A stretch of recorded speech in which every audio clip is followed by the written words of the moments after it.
السلام علیکم دوستو، آج ہم بات کرنے جا رہے ہیں ایک مقدس مہینے کے بارے میں، اور وہ مہینہ رمضان المبارک کا مہینہ ہے۔ رمضان صرف بھوک پیاس کا نام نہیں، بلکہ یہ خدا کو راضی کرنے کا ذریعہ ہے، جہنم سے چھٹکارا کا ذریعہ ہے، خدا کے قربت کو حاصل کرنے کا مہینہ ہے۔ اللہ تعالیٰ قرآن کریم میں ارشاد فرماتا ہے، یا ایھا الذین آمنوا کتب علیکم الصیام کما کتب علی الذین من قبلکم لعلکم تتقون۔ اے ایمان والو، تم پر رمضان کے روزے فرض کیے گئے ہیں جیسا کہ تم سے پہلے لوگوں پر فرض کیا گیا تھا، تاکہ تم متقی اور پرہیزگار بن جاؤ۔ یہاں اللہ تعالیٰ نے فرمایا، یا ایھا الذین آمنو، اے ایمان والو، یہاں ایمان والوں کو مخاطب فرمایا۔ اس کا مطلب یہ ہے کہ یہ روزہ صرف مسلمانوں کے لیے فرض قرار دیا گیا ہے۔ اس کے بعد اللہ تعالیٰ نے فرمایا، کتب علیکم الصیام، کہ تم پر رمضان کے روزے فرض کیے گئے ہیں۔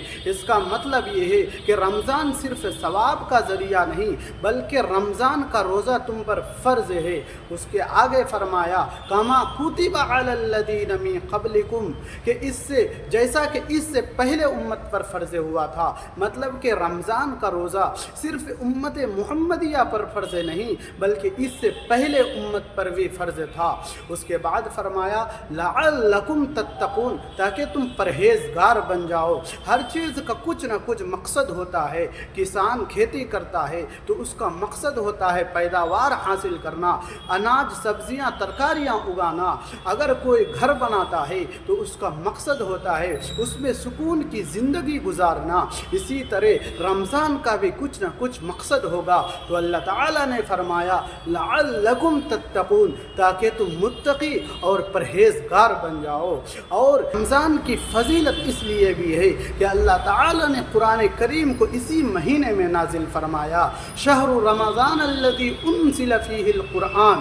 اور رمضان کا مہینہ اس لیے بھی مقدس ہے کہ اس میں شیطان کو قید کر دیا جاتا ہے، جہنم کے دروازے بند کر دیے جاتے ہیں اور جنت کے دروازے کھول دیا جاتا ہے۔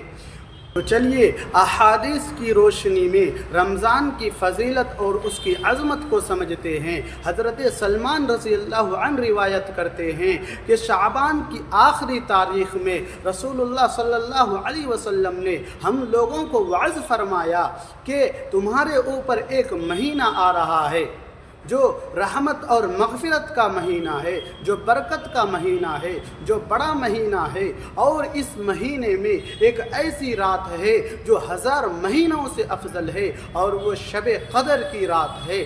اور فرمایا کہ اگر تم میں سے کوئی اس میں کسی نیک عمل کے ذریعے اللہ کا قرب حاصل کرتا ہے تو وہ غیر رمضان میں ایک فرض کے برابر ہے، اور اگر کوئی رمضان میں ایک فرض کو ادا کرتا ہے تو وہ غیر رمضان میں 70 فرضوں کے برابر ہے۔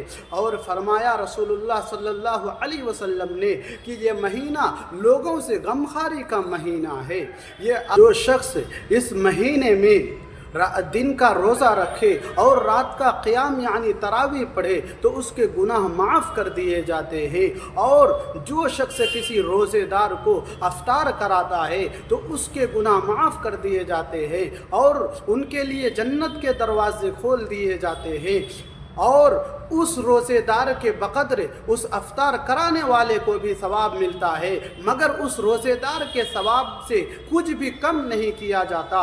صحابہ کرام نے عرض کیا کہ یا رسول اللہ صلی اللہ علیہ وسلم، ہم لوگوں میں سے سب ایسا نہیں ہے جو کسی روزے دار کو افطار کرا سکے۔ تو آپ صلی اللہ علیہ وسلم نے فرمایا، افطار سے مراد پیٹ بھر کے کھلانا نہیں، بلکہ تم اگر کسی کو ایک کھجور کھلا دو، ایک گھونٹ پانی پلا دو، ایک گھونٹ لسی پلا دو، وہی اللہ کی رحمت کے لیے، اللہ کی رضا کے لیے اور ثواب حاصل کرنے کے لیے کافی ہے۔ اور آپ صلی اللہ علیہ وسلم نے فرمایا کہ رمضان کا پہلا 10 دن کا حصہ رحمت والی حصہ ہے، اس کا دوسرا 10 سے 20 دن کا حصہ مغفرت والا حصہ ہے، اور لاسٹ کا حصہ جہنم سے چھٹکارے کا حصہ ہے۔ حضرت ابو ہریرہ رضی اللہ عنہ سے روایت ہے کہ رسول اللہ صلی اللہ علیہ وسلم نے ارشاد فرمایا، جو شخص رمضان میں ایمان اور ثواب کے نیت سے راتوں کا قیام کرتا ہے تو اس کے پورے گناہ معاف کر دیے جاتے ہیں۔ تو اب ہمیں چاہیے کہ ہم راتوں کا قیام کریں، تراویح کی نماز پڑھیں اور نوافل پڑھیں، قرآن کی تلاوت کریں اور دن کا روزہ رکھیں اور مسکینوں، غریبوں اور روزے داروں کو افطار کرانے کی کوشش کرے، مسکینوں غریبوں کا مدد کرے، اس کا حق ادا کرے